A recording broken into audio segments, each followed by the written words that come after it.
할렐루야. 아침 묵상 시작합니다. 나는 전능하신 아버지 하나님 천지의 창조주를 믿습니다. 나는 그의 유일하신 아들 우리 주 예수 그리스도를 믿습니다. 그는 성령으로 잉태되어 동정녀 마리아에게서 나시고 본디오 빌라도에게 고난을 받아 십자가에 못 박혀 죽으시고 장사된 지 사흘 만에 죽은 자 가운데서 다시 살아나셨으며 하늘에 오르시어 전능하신 아버지 하나님 우편에 앉아 계시다가 거기로부터 살아있는 자와 죽은 자를 심판하러 오십니다. 나는 성령을 믿으며 거룩한 공교회와 성도의 교제와 죄를 용서받는 것과 몸의 부활과 영생을 믿습니다. 아멘. 우리 함께 오늘 아침 묵상 때 부를 찬송가는 445장입니다. 태산을 넘어 험곡에 가도 445장 함께 찬양하겠습니다. 태산을 넘어 험곡에 가도 빛 가운데로 걸어가면 주께서 항상 지키시기로 약속한 말씀 변치 않네. 하늘의 영광 하늘의 영광 나의 맘속에 차고도 넘쳐 할렐루야를 힘차게 불러 영원히 주를 찬양하리. 캄캄한 밤에 다닐지라도 주께서 나의 길 되시고 나에게 밝은 빛이 되시니 길 잃어버릴 염려 없네. 하늘의 영광 하늘의 영광 나의 맘속에 차고도 넘쳐 할렐루야를 힘차게 불러 영원히 주를 찬양하리. 광명한 그 빛 마음에 받아 찬란한 천국 바라보고 할렐루야를 힘차게 불러 날마다 빛에 걸어가리.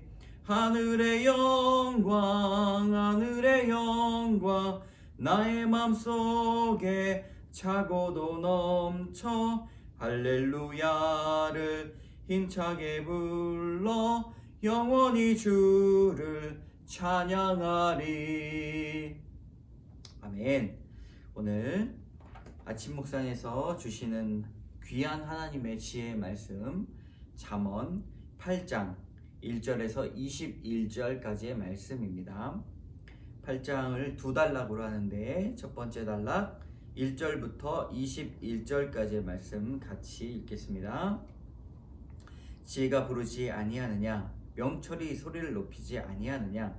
그가 길가의 높은 곳과 내거리에 서며 성문 곁과 문 어기와 여러 출입하는 문에서 불러 이르되 사람들아 내가 너희를 부르며 내가 인자들에게 소리를 높이노라.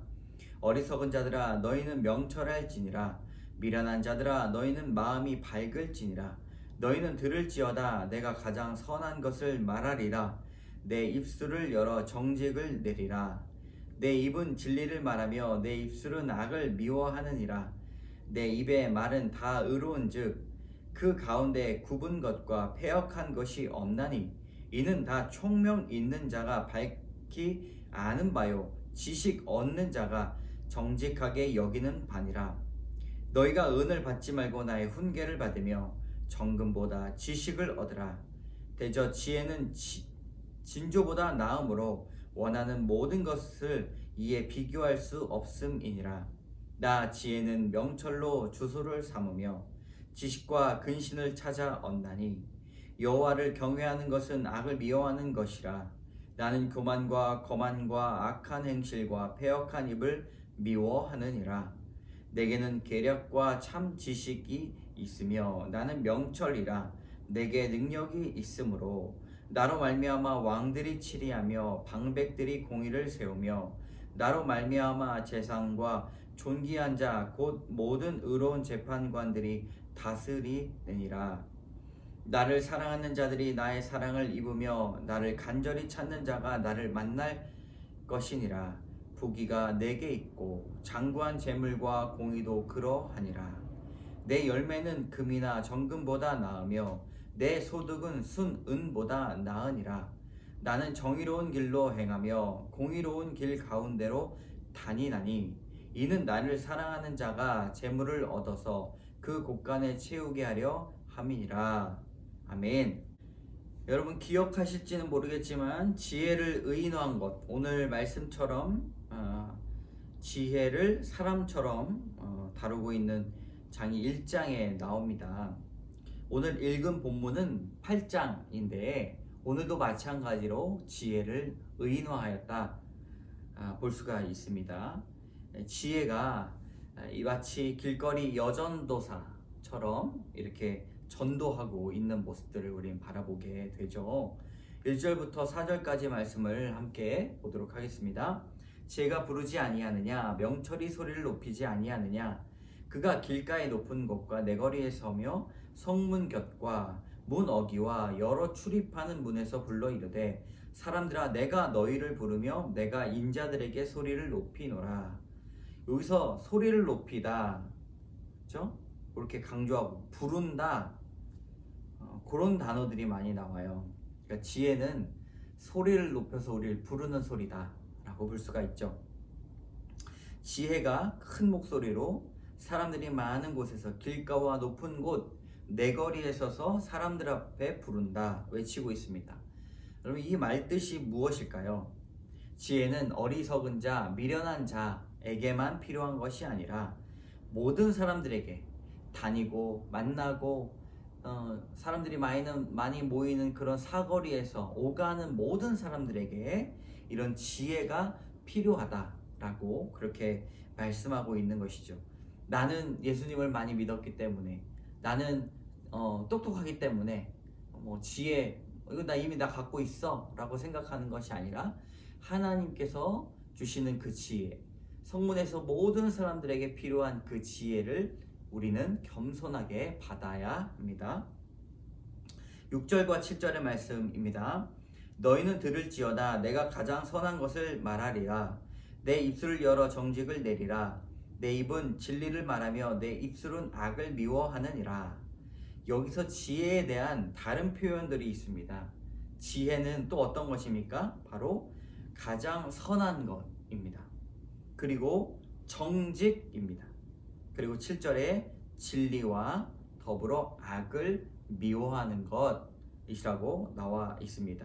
그러므로 지혜는 선한 것, 그리고 착한 것, 정직이요 진리입니다. 그러니 지혜를 말하는 사람이 하나님과 동떨어져 있다고 말한다면 그것은 참 지식, 참 지혜가 아닐 수가 있습니다. 하나님과 동떨어져서는 지혜, 온전한 지혜를 우리가 말도 할 수 없는 것이죠. 우리가 왜 선하게 살아야 합니까? 우리가 왜 정직해야 합니까? 우리가 왜 진리를 수호해야 합니까? 우리가 왜 악에서 떠나야 합니까? 왜 악을 미워해야 합니까? 그 이유는 하나님이 계시기 때문입니다. 이것이 바로 참된 지혜입니다. 우리 9절의 말씀 같이 읽겠습니다. 이는 다 총명 있는 자가 밝히 아는 바요 지식 얻는 자가 정직하게 여기는 바니라. 우리 9절에 총명 있는 자, 지식 얻는 자라고 나옵니다. 이것은 분별력이 있는 사람을 말하고 지식을 열심히 찾다가 결국에는 얻었던 사람들을 말합니다. 그런 사람들을 총명이 있다, 총명하다라고 말을 하는 것이죠. 이것을 보면서 우리가 알 수 있는 것은 지혜를 간구하면, 지혜를 찾으면 지혜를 얻을 수 있다는 사실입니다. 여러분 지혜를 얻기를 원하십니까? 하나님께 지혜를 구하시기 바랍니다. 기도할 수 있고 얻을 때 우리는 모든 것이 달라질 수 있습니다. 그러한 가치에 대한 부분이 나오는데요. 10절부터 나옵니다. 10절부터 우리 몇 절까지죠? 11절까지 같이 읽어보도록 하겠습니다. 너희가 은을 받지 말고 나의 훈계를 받으며 정금보다 지식을 얻으라. 대저 지혜는 진주보다 나으므로 원하는 모든 것을 이에 비교할 수 없음이니라. 은을 받지 말고 훈계를 받고 정금보다 지식을 얻어라. 놀랍게도 세상의 모든 관점을 뒤집습니다. 어떻게 사람들이 돈을 마다합니까?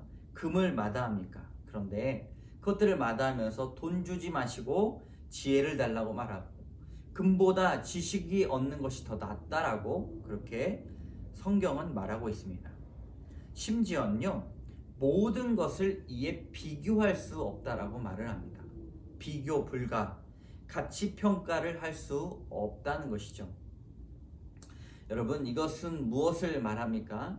우리에게 있어 지혜만큼 소중한 것이 없다는 것입니다.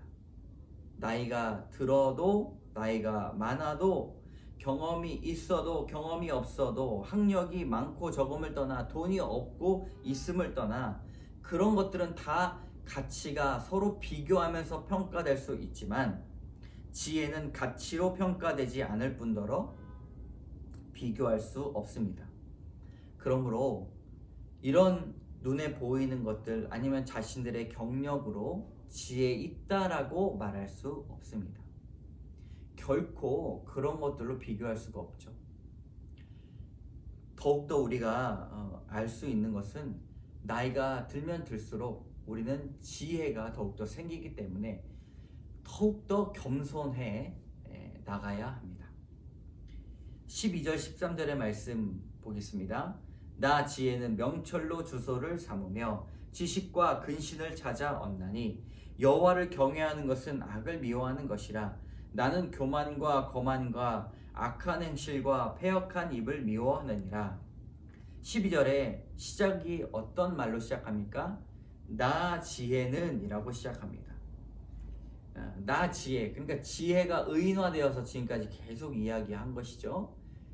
지혜가 외치는 소리를 들어야 된다라고 이야기합니다.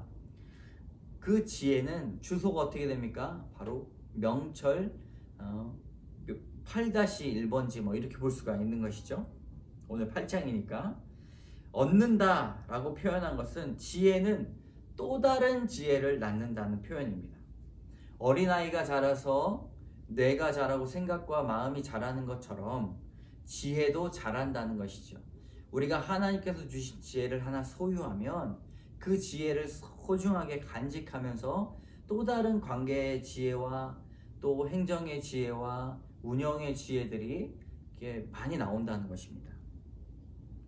우리 하나님의 지혜에 날마다 조금씩 근접하시고 접근하시기 바랍니다. 우리 오늘 말씀을 통하여서 첫 번째 교훈, 두 가지 중에 첫 번째 교훈입니다.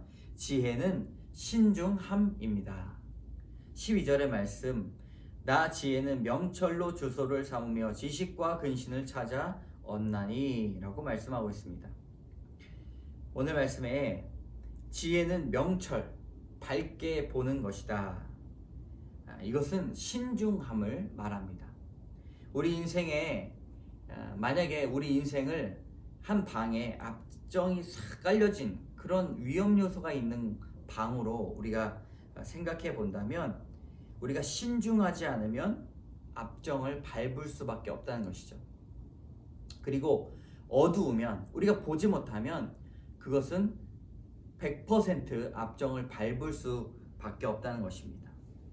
그런데 명철이란 뜻이 밝을 명, 밝을 철입니다. 그럼 우리가 신중한 뜻은 우리가 밝게 본다라는 뜻이죠. 지혜를 소유한 사람은 신중합니다. 그래서 생각하고 또 생각합니다. 어떻게 하면 밝게 볼 수 있을지를 더욱더 생각하게 되죠. 그리고 무엇이 하나님의 뜻일까를 기도합니다.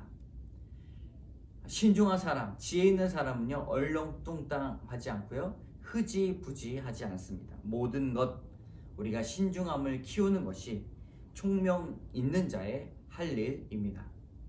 두 번째 교훈입니다. 하나님께 지혜를 구합시다. 14절의 말씀, 내게는 계략과 참 지식이 있으며 나는 명철이라 내게 능력이 있으므로. 성도들은 하나님께 지혜를 구해야 합니다. 많은 지략과 계략 속에서 인생을 살아갈 때 그저 속수무책으로 당하면 안 됩니다. 또한 다른 사람들과 마찬가지로 악한 지혜를 구해서는 안 됩니다. 하나님께 오직 능력을 구해야 됩니다. 하나님, 계략과 참된 지식을 알려주시옵소서. 그렇다면 사람들을 통하여서, 때론 어떤 계기를 통하여서 하나님이 지혜를 주십니다. 하나님께서 사용할 수 있는 때와 장소와 사람을 여러분들에게 보내주실 것입니다. 왜냐하면 우리가 아무리 공부한다 하더라도 그 지혜와 지식은 한계가 있기 때문입니다. 여러분, 하나님께 오늘도 지혜를 구하는 그런 식사의 기도 시간 되시기 바랍니다. 함께 기도하겠습니다.